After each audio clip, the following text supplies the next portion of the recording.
आज देशामध्ये इन्व्हेस्टमेंट खूप मोठ्या प्रमाणात चाललेली आहे, हजारोमध्ये लाखो कोटीची चाललेली आहे.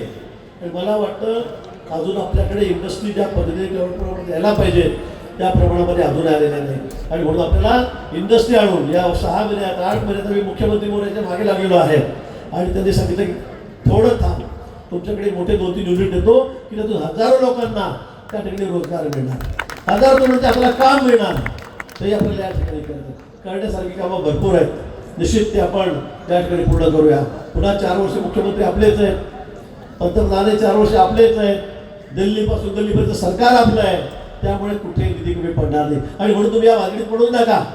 कुठे तुतारी वाजवायची का कुठे मशाल घ्यायची, काय भानगडीत पडू नका. या उभाटाचा सगळा फकुडा झालाय. मशाल बंद पडलेली आहे, तर तेलच नाही आहे सध्या. फक्त दोघे भाऊ फक्त बस मराठी मुंबई तुटणार याचाच गजर करतायत, काहीतरी वाच्यता करतायत. पण विकासाचा कुठलाही प्लॅन त्यांच्याकडे नाही, डेव्हलपमेंटचा प्लॅन त्यांच्याकडे त्या ठिकाणी नाही, काहीच नाही. 2.5 वर्षाच्या उद्धवजींना आम्ही त्या ठिकाणी मुख्यमंत्री केलं, बंडखोरी केली त्यांनी, केले सगळे एकत्र झाले. काँग्रेस राष्ट्रवादी 2.5 वर्षामध्ये फक्त 4 दिवस उरले तर हे महाशय सचिवालयाची पायरी चढलेली, मंत्रालयाची, विधानसभा झाले नाही. कोरोनाचा काळ होता, घराच्या बाहेर पडले नाही. आम्ही रात्रंदिवस फिरतोय, देवेंद्रजी फिरतायत, आम्ही सगळे फिरतो, लोकांची सेवा करतो, दवाखान्यामध्ये फिरतोय. पण 4 दिवस सुद्धा हे मात्र घराच्या बाहेर पडले नाही. मी टीव्हीवर बघतोय, मी लॅपटॉपवरून काम करतोय, मी कॉम्प्युटरवरून काम करतोय, मी ऑनलाईन काम करतोय. आणि लोक इकडे मरताय.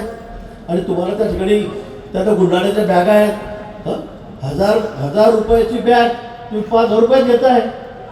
खिचडी महापालिकेने खिचडीसाठी जागा उभी केली, त्यात तुम्ही 10 पट पैसे खातात.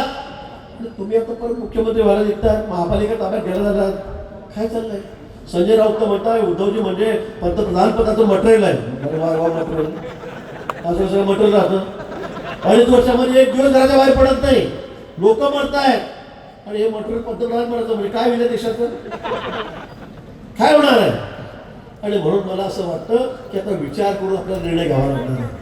एक मत सुद्धा आपलं वाया जाऊ देऊ नका. आज देशाचे पंतप्रधान बघा मोदीजी, सगळ्या जगामध्ये त्याचा डंका आहे.